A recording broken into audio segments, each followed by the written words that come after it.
conversation. Someone has been alleging for years now that you, one of the largest commentary creators on YouTube, knowingly committed a crime against her when she was a minor. But YouTubers and viewers alike are ignoring and discrediting these allegations solely because the person making them happens to be an unlikable woman online, Tana Mongeau. And you know that people are ignoring. Mojo? Is that how you say her last name? I had no idea. Have you considered watching the latest Connor O'Malley video? I don't know who that is or what that is. MRD, thank you for the 3 months. This is no disrespect to Angelo Wallace. I love his videos, but I had to take his video for other YouTubers coming out of the woodworks to talk about the Cody Ko situation, how serious it is when a few of the other YouTubers had done it before D'Angelo. Okay, we can talk about that. Let's watch this though. Okay, wait, who's Connor? Is Connor O'Malley, is he another YouTuber who made a video on this?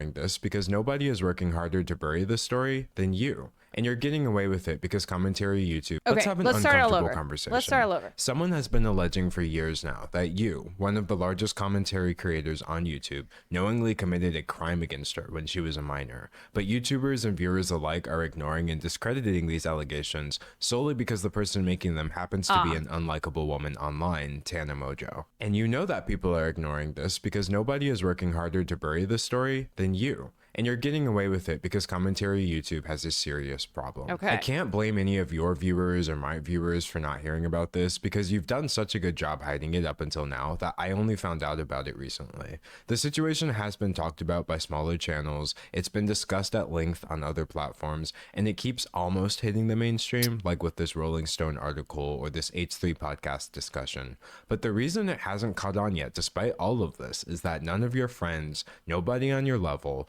nobody in the commentary niche with enough pull is willing to admit that this situation makes you look terrible. A lot of people like him a lot, and they're okay. So this isn't just about bringing attention to what Cody Ko did and to talk about that, but this is about calling out big commentary YouTubers who purposefully have not commented on this. They really are like doing any kind of mental gymnastic to just ignore it. I'm not here to accuse you of committing a crime in this video because I can't do that based on someone else's allegations. Nobody can definitively take these allegations as proof, but at the same time, they should still be looked at and not treated as an open secret and swept under the rug like you've been doing for so many years now. And from the way the situation keeps popping up more and more often, it's clear that there's only so much rug sweeping you can do before people start taking a closer look at things. So let's take a closer look.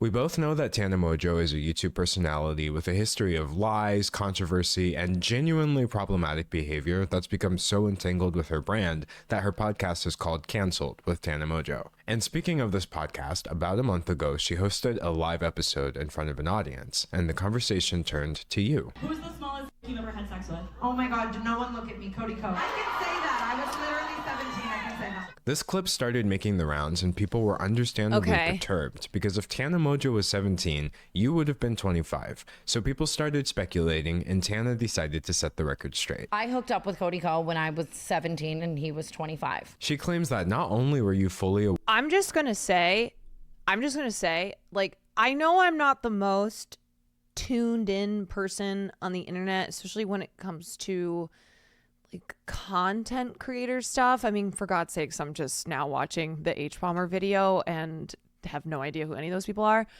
But I am pretty surprised that I never saw any of this.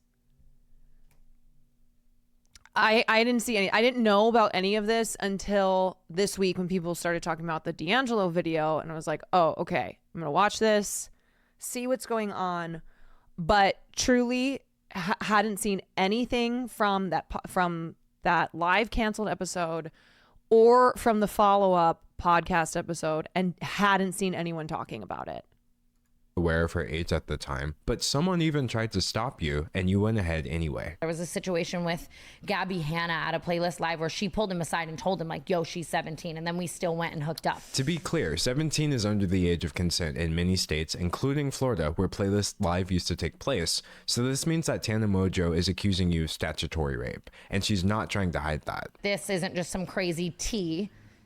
It was a crime. Nothing would make this situation better, but plenty of things make it worse, like the fact that she was a fan of yours at the time, adding an additional layer to the power dynamic you would have had over her. I grew up loving him, and I think you know what I mean? Like, I was just like excited and a fan. Tana seems to have many feelings about this, which we'll go over a bit later, but she stated very clearly that the actions she's accusing you of are inexcusable. If I had a 17-year-old daughter or a little sister or something, like, I would kill. I would never let it fly. These recent allegations are bad enough on their own, but there are a couple of things that make them worse still. Things that many people don't know yet, but you do. You know that Tana has been making this same specific claim against you for years now. Here she is back in 2021 saying the same thing. I was 17 at the time, 18. I started kind of hooking up with other people. Shout out JC Kalen, shout out Cody Ko. But what lends the most credibility to Tana's claims, and what is really the most damning thing for you, Cody, is a clip that you might not have even seen yet. See, I read the Rolling Stone article, I watched the YouTube videos about this, and they all missed something. And I understand why. The clip I'm about to show you is extremely hard to find. The original has been lost to time, and it's a wonder we have this on video at all. But if there was anything to give me any more clarity about these allegations before I formed my opinion, I was going to find it. Remember how Tana said that fellow YouTuber Gabby Hanna tried to stop you before everything allegedly went down? Well, did you know that Gabby is actually on record telling the exact same story several years ago? One time, I told a guy, I saw him making out with a girl at a party who was underage, and I pulled him aside and I was like, hey man, you probably don't know, I know she like looks a little older, she's underage, watch it. And he was like, oh my God, thank you for telling me. And then he turned that. This is really bad. People make accusations all the time, specifically regarding things that are very difficult to prove or disprove, unfortunate as that may be. Also, just so we're clear, I'm trying not to pause and discourse, and I know people are chatting things. I know people have already seen this. I know people have like their opinions, whatever.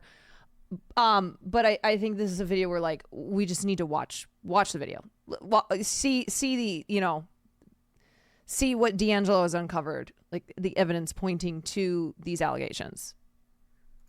But when somebody makes an allegation and they say they have a witness, and that witness can be found telling the exact same story years before any of this came out, that's not something I can just ignore. In a situation that cannot be proven, corroboration by a third party goes a long way. And frankly, Cody, the allegations against you seem to have been corroborated. But instead of researching to find these answers like I did, many of your fans seem far more interested in attacking your accuser. I have seen so many comments, but what was she wearing? It's Tana, so who God. cares? Well, it's Tana Mongeau. The reaction to this has been unsurprising but incredibly disappointing, demanding proof that they know she can't provide, acting like she's only doing this to gain clout or ruin you somehow, despite the fact that she's never once put your name in a video title over this. Or worst of all, implying that a 17-year-old could have truly consented to any of this. But let's be clear about one thing.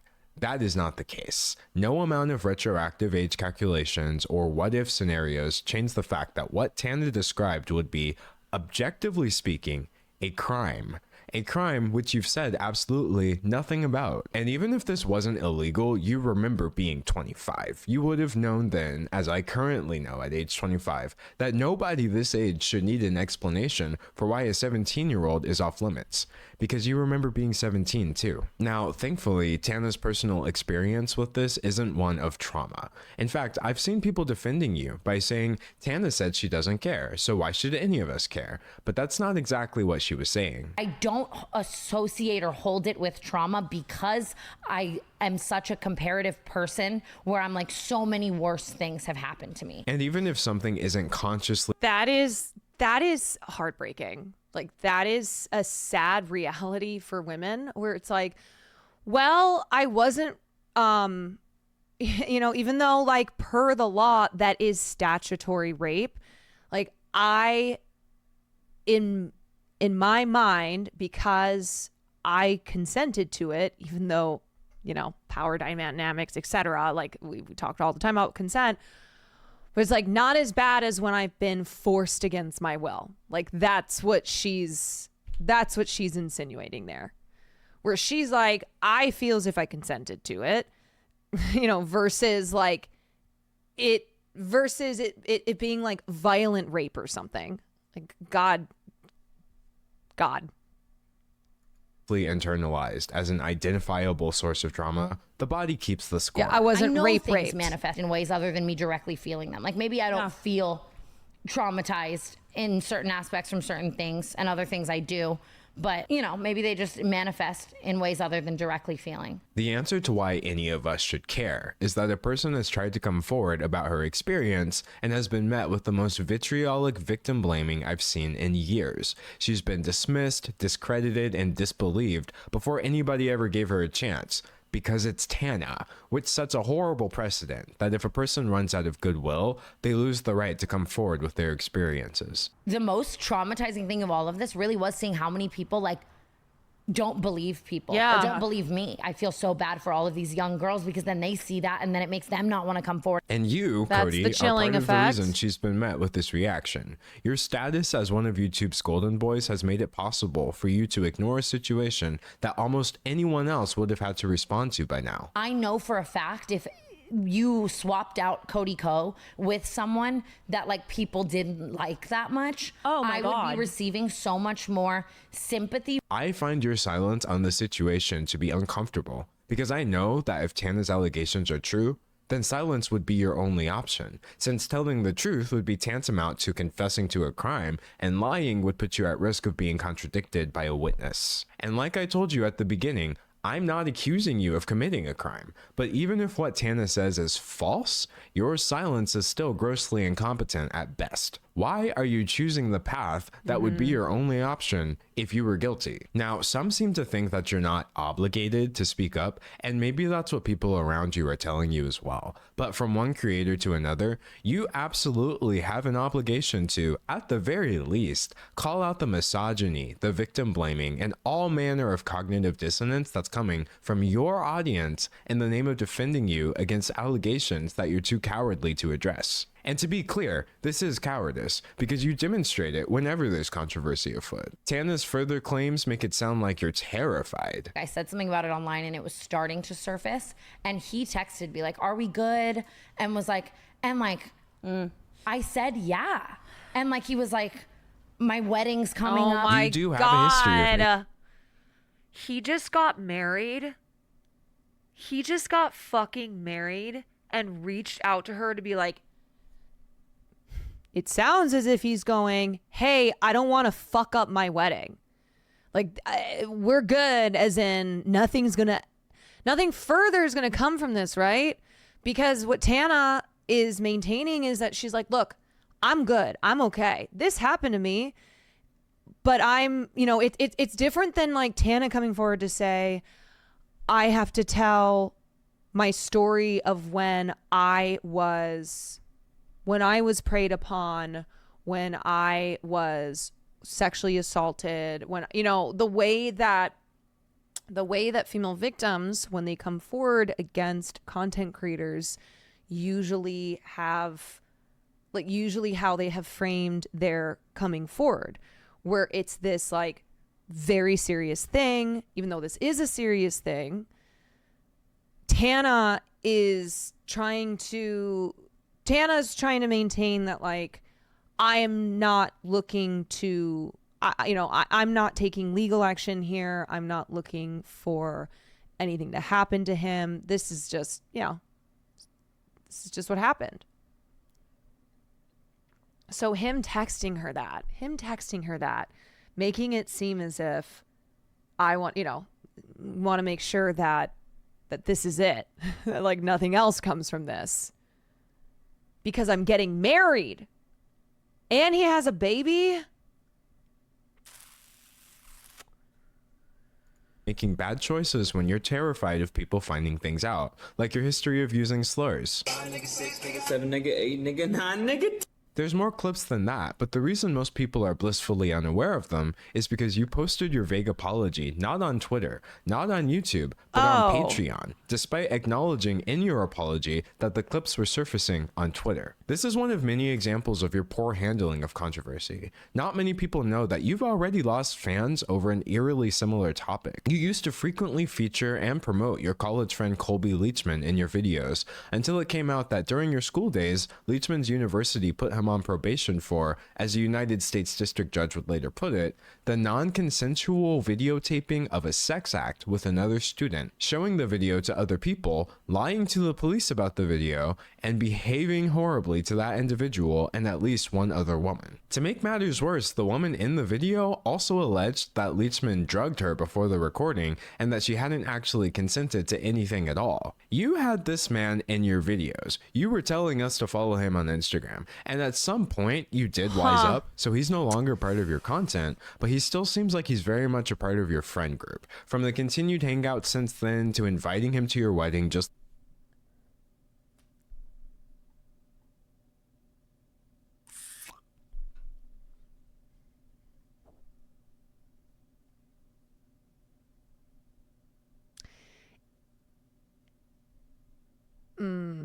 last year, people are under the impression that you're best friends with someone who, at best, committed an illegal sex act and at worst is an alleged rapist. And no matter how many times people rediscover this information over the years, look, it's one thing if you're friends with someone and then shit comes out, okay?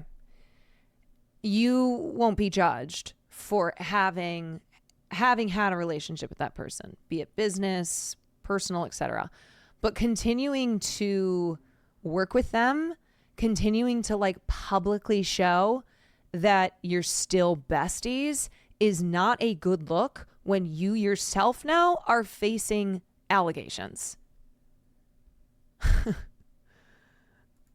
you refuse to say anything at all. You could clarify this, but you won't. But now your cowardice has reached a new low. You've tried speaking and you've tried silence, and now you're choosing censorship. On your YouTube channel, where you've been pumping out content nearly every day now, I couldn't find a single comment on your last video about this situation. Not even one. Comparing that to the comment section on your Instagram, where every single comment I saw was about this, it's clear that you're heavily censoring your audience on YouTube. But surely you must have realized the limits by now, since people have just transferred the conversation over to your wife's channel. The fact that her comment section is overrun due to your decision to stay silent about this should be all the proof you need that that decision was wrong. At this point, your silence and censorship are a response with disturbing implications. The only thing that I've seen this hidden portion of your audience asking for is the truth. So why aren't you telling it? And your silence isn't the only one that's bothering me either. All these Reddit threads, like if my name's on any thread, it's all getting deleted. I witnessed the heavy-handed moderation of your subreddit in real time as I researched this video. I would refresh the page and posts would suddenly be unapproved by moderators after racking up hundreds of comments, removed because they could, quote, instigate drama, or more commonly just locked and or removed with no reason given whatsoever. I'm sure whoever is doing this thinks they're helping you, but you should probably tell them that they're making things look 10 times worse. But it's not just your moderators, it's your friends and fellow YouTubers too. It's no coincidence that with the exception of the H3 podcast,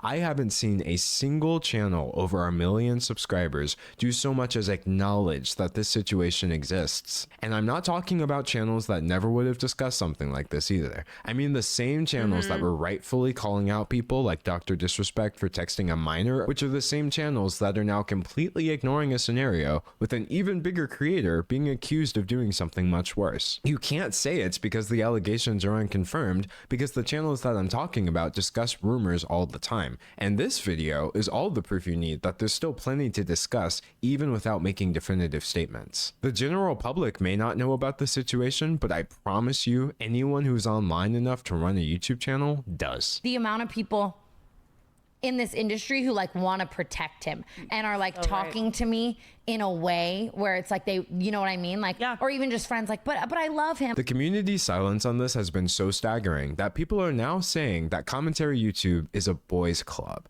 aka a male-dominated space that mistreats women while enabling and protecting men. And the truth is, Cody, whether you're guilty or not, you are being enabled to ignore this and protected from having to respond as an act of misogyny towards Tana Mongeau. We both know that on our side of commentary YouTube, any man can easily elevate himself by dunking on misogynists in his content and espousing a generally feminist viewpoint. But if that viewpoint turns to silence the moment a situation is no longer cut and dry, then that viewpoint was a brand strategy, not a belief. The misogyny that we should be discussing is right here in the community. Yet the only thing I'm hearing is a bitter, hollow silence. Yeah, that's spot on.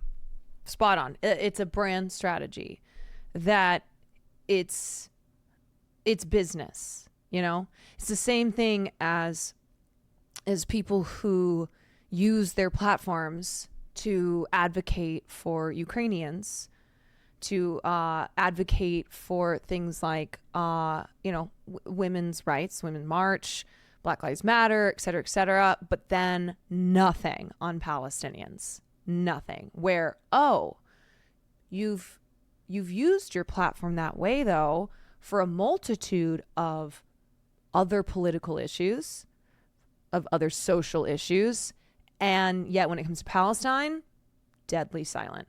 And that's when it's clear, oh, this is about the brand. This is about what's safe. And we're at a point where if you're a celebrity, if you're a content creator, being Black Lives Matter, being pro LGBTQ women, like that is safe from like a liberal point of view. You know, you will not, like, of course you're gonna piss off like conservatives, but that's not who the bulk of your audience is. But when you get into topics that liberals disagree with, like advocating for Palestinians, then that's where the silence comes. That's where, oh, I don't want to get risky here.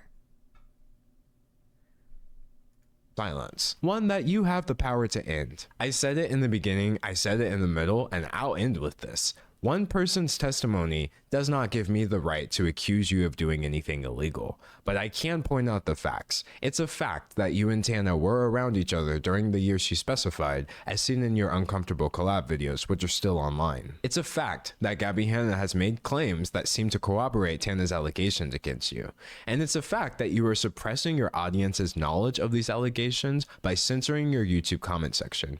These things may not prove Tana's allegation, but you better believe that they contextualize them in a way that you need to address. And you still have every right to address this, even now. If you have a side of the story that we're missing, then tell it. If I have my facts wrong, say something. Nobody should ever be denied the right to tell the truth, no matter what. I'm sure we can all agree that everyone should have the right to speak their truth, but that's exactly why I couldn't just sit here and watch the whole world tell Tana that it doesn't apply to her. Yeah. Regardless of the truth of the situation, I'm just so disappointed either way. That is all. Goodbye, Cody.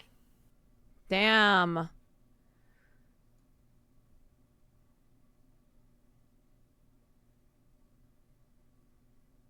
Add a playlist live or Whew. Yeah. I mean, that was only 15 minutes, but he said everything that he needed to say.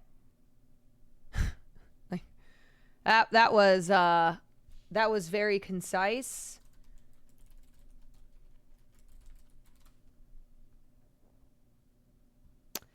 That was very concise.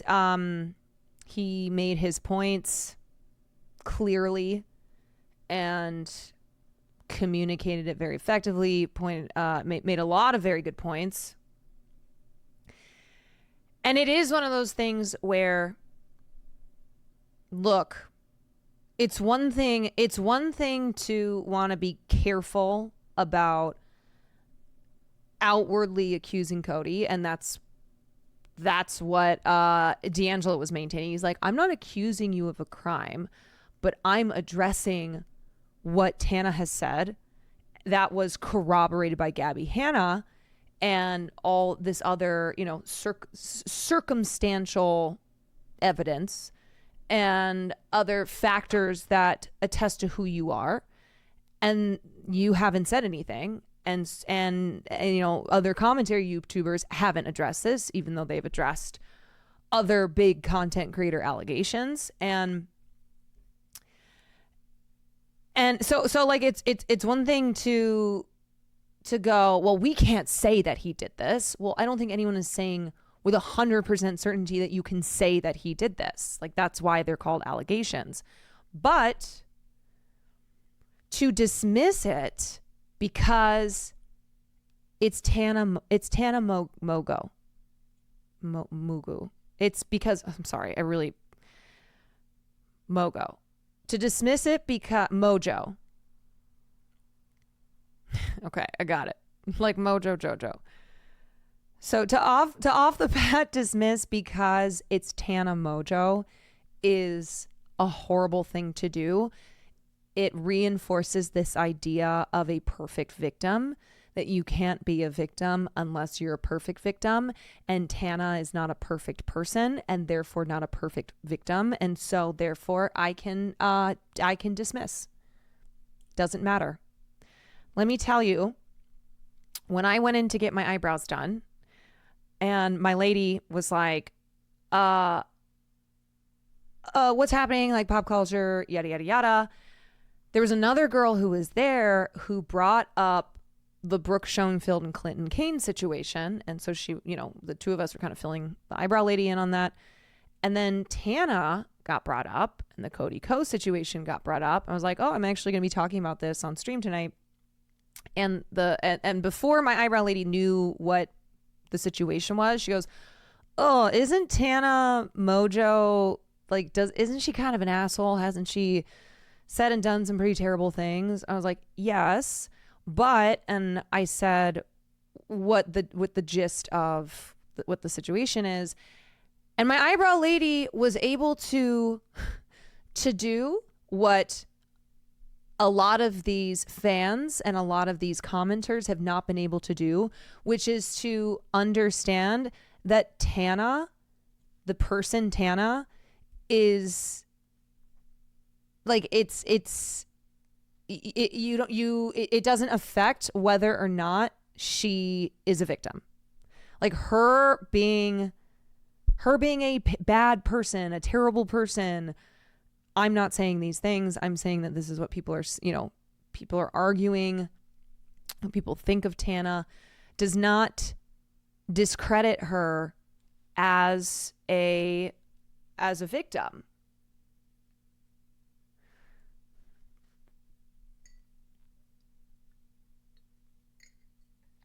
The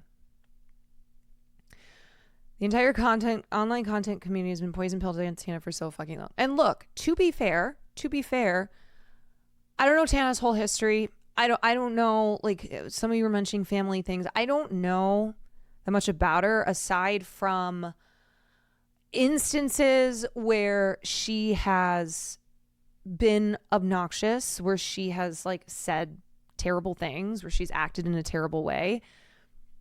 Like I know of those instances. I don't think she's this demonic person. And I also understand that she has been in this world since she was a teenager and was growing up around people like Logan Paul, and in a world that's very toxic, and specifically in an industry where like obnoxious public behavior is encouraged because that's content and because like that's how Team 10 or whatever the fuck they were called, that was their business model, whatever. Okay, all that is there. But the main point is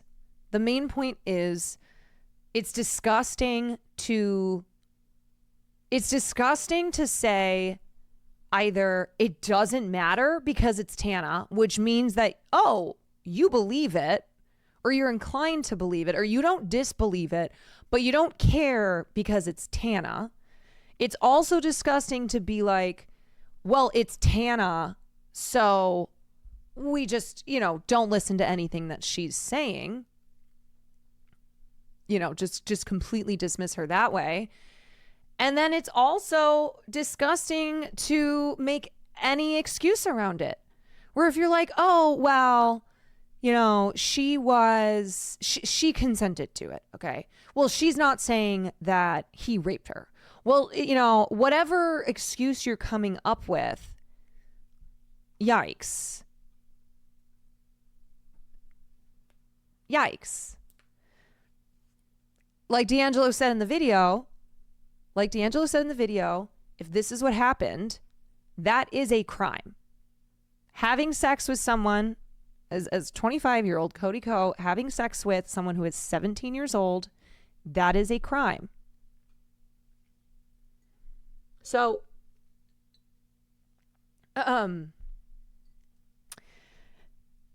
it's a clear example of how when it's somebody that you like, when it's someone who you like as a friend or you like as a content creator, whatever, you can look the other way or you can make excuses. But I guarantee a lot of these same people were against Dr. Disrespect, or would be against or would be inclined to believe a victim who came forward against a content creator that they didn't like.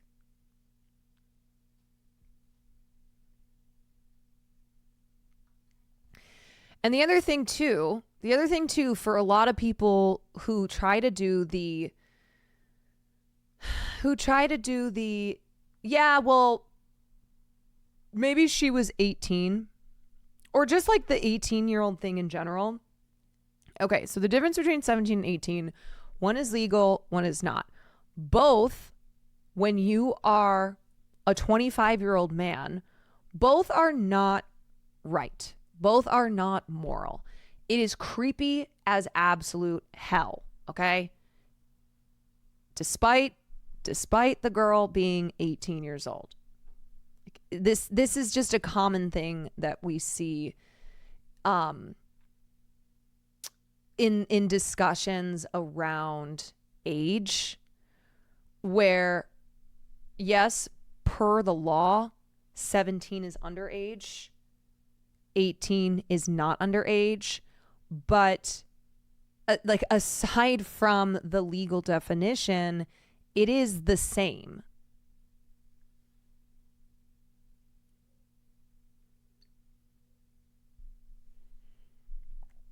Also, in this case, there's someone corroborating that Cody knew she was underage. Right. It doesn't look good. It does not look good. And of course, we still have to be careful. We have to refer to it as allegations. We can't, well, I mean, you guys can, but me as a content creator, me as someone who's speaking on this, I have to choose my words carefully, while you all understanding too, like, who I am as a person and how I cover these, how I cover these situations. Regardless, though, I think it's sad that she's been so harassed, and that the inclination from so many people is to not believe her or not give a shit because it's Tana Mongeau. Oh, I don't like this woman. Great. Then I don't have to care, or I can say she's a liar. It's as if, it's like what your politics are, okay? Let's say you're a Democrat, and a Democrat politician or a Democrat media person who you're a big fan of has allegations against them. You can't just dismiss that. You can't just assume, oh, this victim is lying because that's somebody on your side, because those are your politics. Because I know, and you know, if it were a conservative, if it were somebody with opposite politics, you wouldn't have that same dismissal.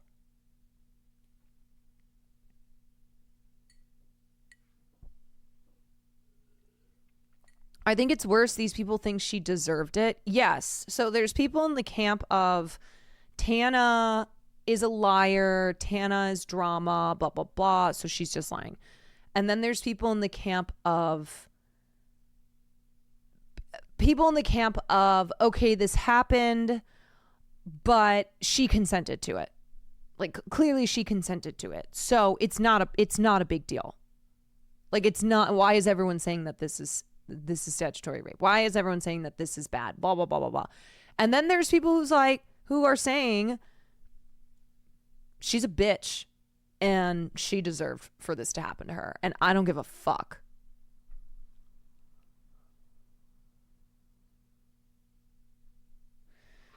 Did you see some of her tweets about Cody when she was 17? She idolized him. I didn't see the tweets, but that was mentioned in the video. And that's what we talk about when we talk about power dynamics and why in that situation, that was not true consent. 1, because she was 17 years old. 2, because she was a fan. Cody was older. He had more power than her.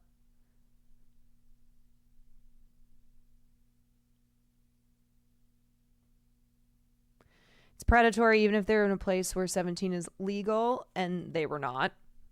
It's fucking predatory, full stop.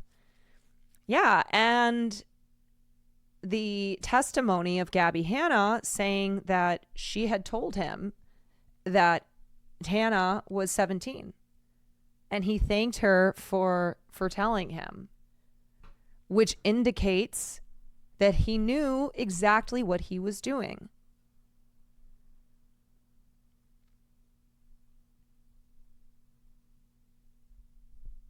Okay, some of y'all clearly did not do the exercise before we started watching the video. I told you. I told you to do this.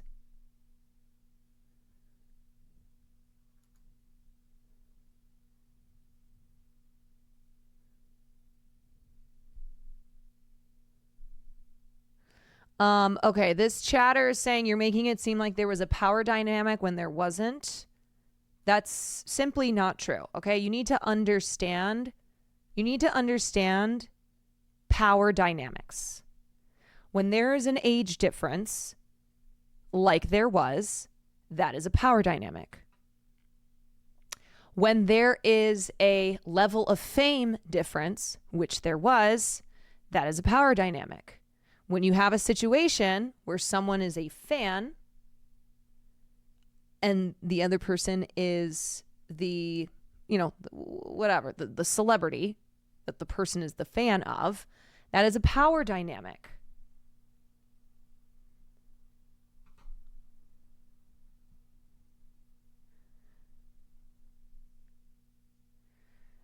Age gap, yes. Power dynamic, no. Okay, you're not understanding that age gap is part of a power dynamic.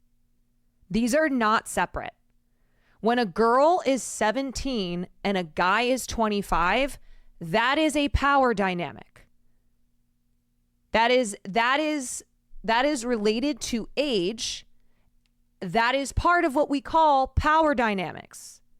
She has also said that she was a huge fan of his. So it doesn't matter that Tana was already a content creator by that point, already had a following. She knew of Cody because she was a fan of his. And so she said she was just really excited to be hanging out with him. That is a power dynamic. You have a responsibility when somebody is a fan of yours, you have a responsibility to make sure that you do not abuse that adoration. Okay? So for instance, what's her fuck? Toxic gossip train, okay? Colleen Ballinger. Her fans, she abused that power dynamic. She abused them being fans of hers by getting them to do things for her that crossed lines, by having them like attack her husband who she was divorcing, by having them like, you know, whatever, all the things that she had them do. Okay. That was her taking advantage of the fact that they were fans of hers. Being a fan of someone means you have less power. You have less power than them because of your personal feelings towards them. Because when you're a fan of someone, you put them on a pedestal. You're excited just to like get to be in their presence. You're more likely to agree to things that they want because they are on a pedestal, because you revere them, because you feel lucky that you get to be around that person that you know, that's a celebrity to you. I don't know why that's so hard to understand.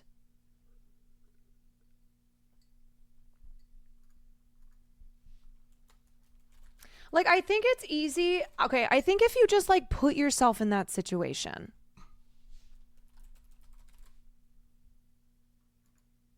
I think if you put yourself, just like imagine a hypothetical, all right? Someone that you are a huge fan of.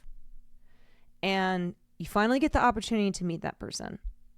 Do you not think that your frame of mind, that you might feel and act differently to that person that you're such a fan of versus like it just being a regular person who does not have that, who does not hold that like power over you?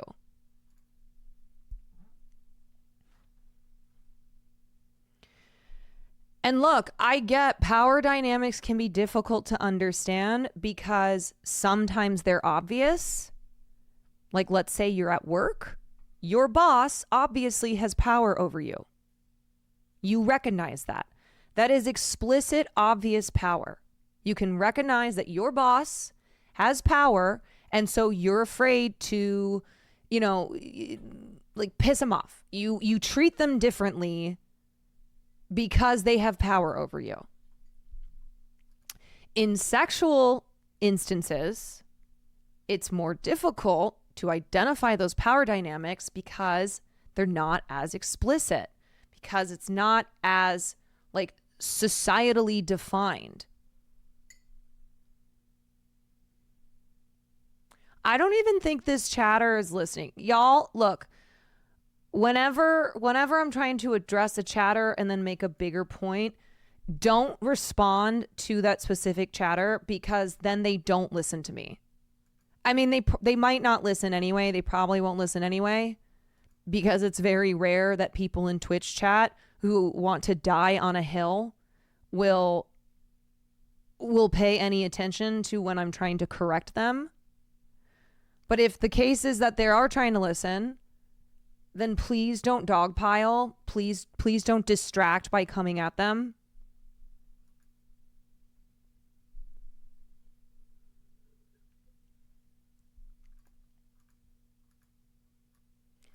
I need to get some more water. Hold on.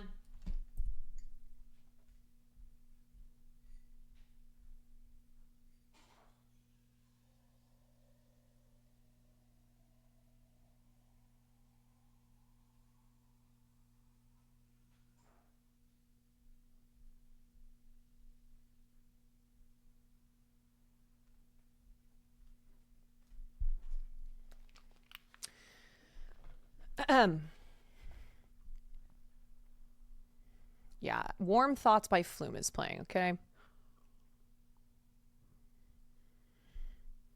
So in sexual instances, having power over someone can influence how comfortable they feel saying no to things.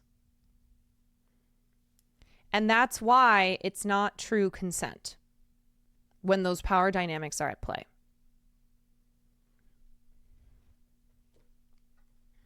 So examples of, I'll just repeat, examples of power dynamics, power imbalances, privilege. Oh, music is too loud. Okay, I'll turn it down.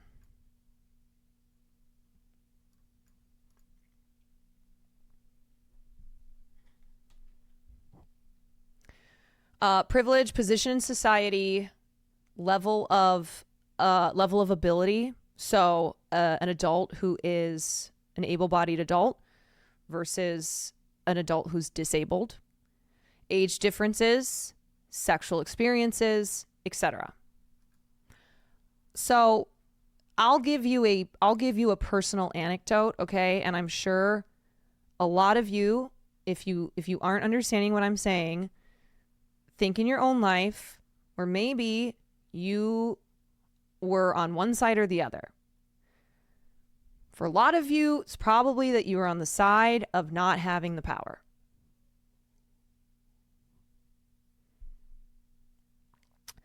When I was 17, I had sex with a coworker who was 28. That was wrong. At the time, I didn't know that it was wrong, even though I remember feeling weird about it. It wasn't until years later that I realized that was fucked up. Now, did he know I was 17? I can't remember. Honestly, it was 15 years ago. But looking back on that, I remember feeling that I wanted to please him, because this is a guy who was 28. He was almost 30. He was sexually experienced. I was not sexually experienced. It was pretty soon after when we started having sex that it was clear that I was not experienced at all. Okay. And I remember like feeling embarrassed, but not wanting him to feel bad. So much of it was catering to make sure that he was okay. Because this is a guy who, because of the age difference, because he was an older person, and because I was younger, and now I recognize that that is a power imbalance in age and sexual experience, that I just, acted the way that I did because of those things.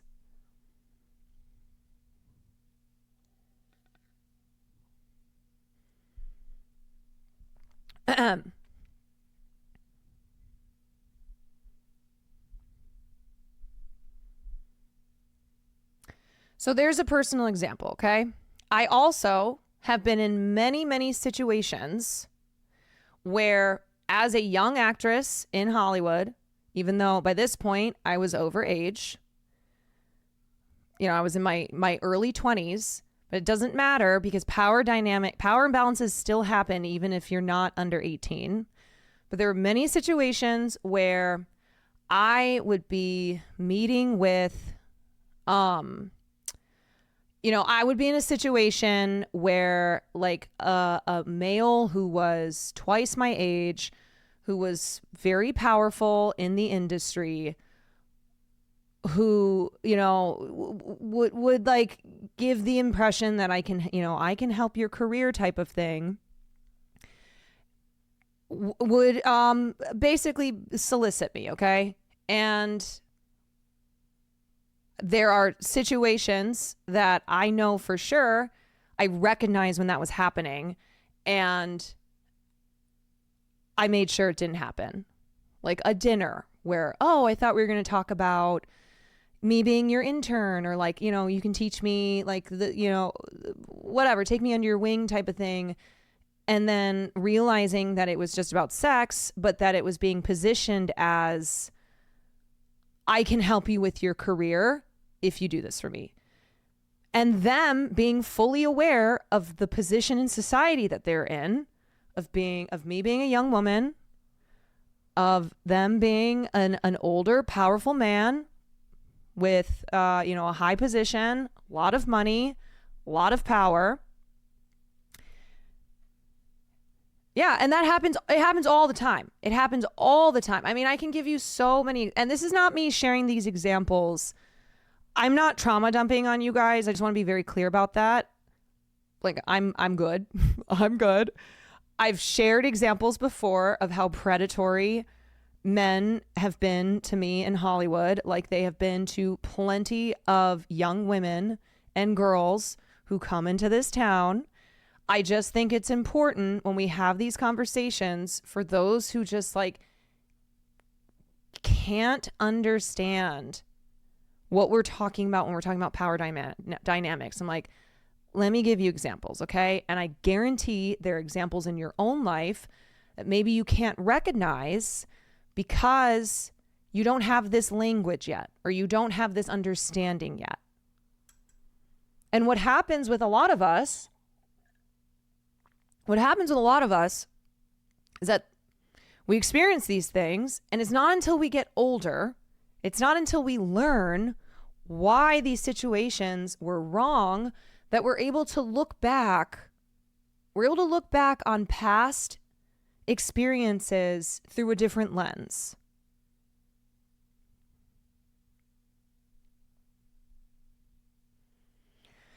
And these are newer conversations. These are conversations that we're having more often because of movements like Me Too.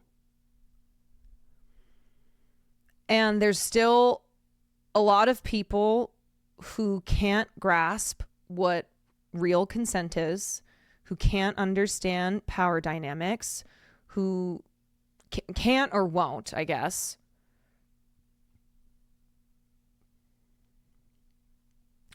Not all power dynamics affect people in the same way. There's also a range of power imbalance that encompasses different areas of each person's life. Not all are nefarious. Some are good and useful. Yes. Like, yes. When I'm talking about power imbalances, like in Tana's situation and in the situations I'm describing, in sexual situations, those are bad.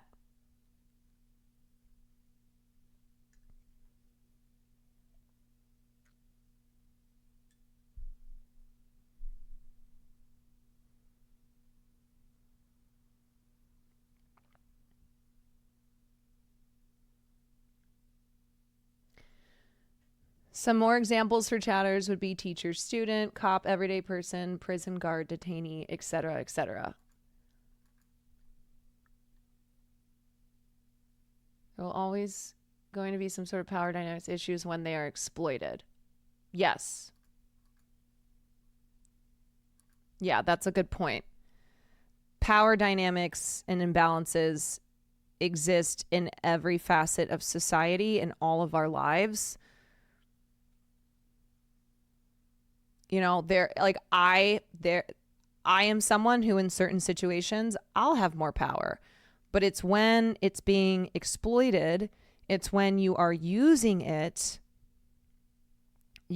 especially when we're talking about sexual situations, using it to influence the person who has less power, influence their actions and their choices. And having them do things that they don't necessarily want to be doing.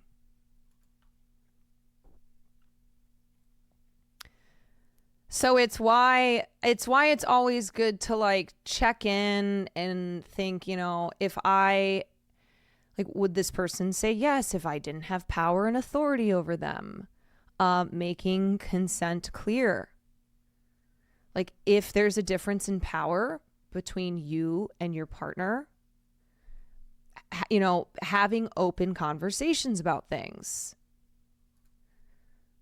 Like making sure that you are addressing your partner who has less power than you, like in the situation. So it's not something where it always results in something bad, that like it's always exploited. But in the situation of Tana and Cody, from the sounds of what Tana has said and what corroborating, you know, what corroborating people like Gabby Hanna have said, is that was the case. And also, she was 17, is what she said.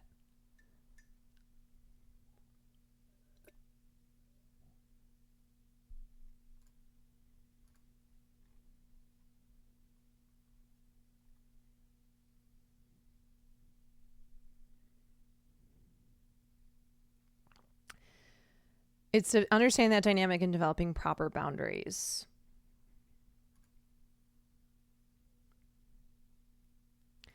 How can a person know when it's okay to have a relationship with a power imbalance?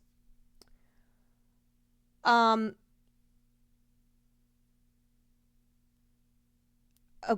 How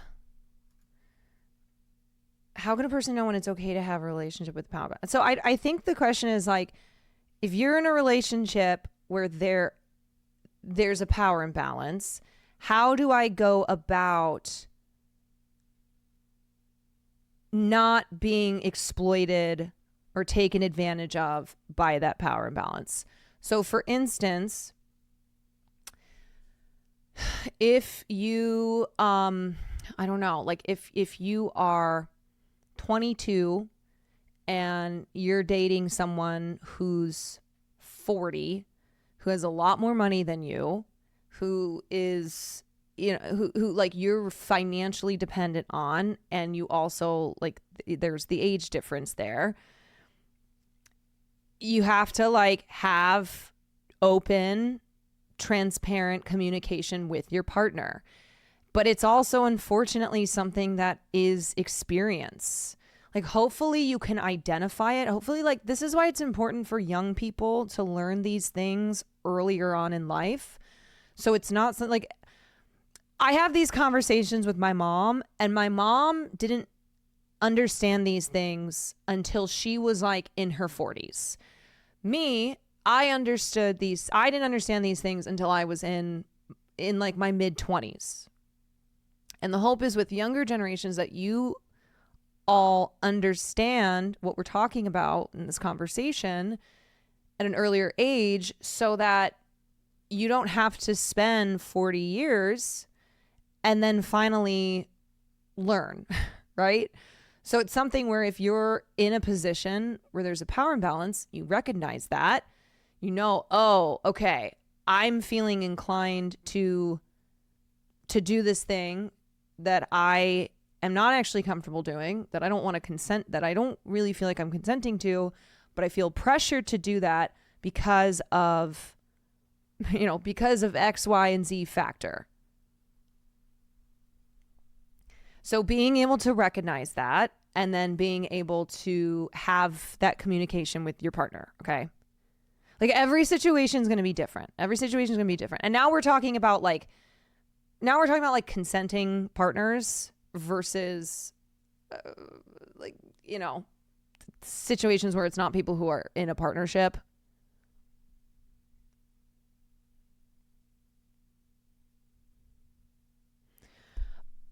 But yeah, and like I said, all of us are, you know, are on one side or another with many relationships in our lives. Maybe you've been on the I have the power in a relationship. Maybe you've been on the I don't have power in a relationship. You know, whether it's a friend relationship, like a platonic relationship, whether it's a work relationship, whether it's a sexual romantic relationship. We have all different kinds of relationships in our lives, and there's so many different dynamics and imbalances happening in all these different relationships. So it's also like recognizing if you do have power in a relationship, oh, I need to be aware of that. So like, let's say you hire someone to work for you, you now have, there's a power balance, right? Because you are their boss. So being aware and making sure that they're not pressured into situations because of that imbalance.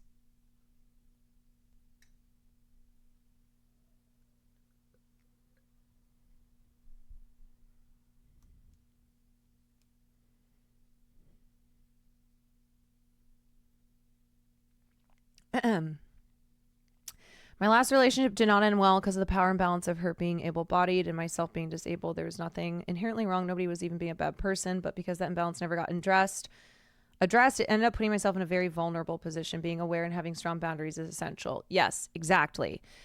It's not like in these situations we're talking about, it's not like a condemnation. It's not saying like if you're the person who has like XYZ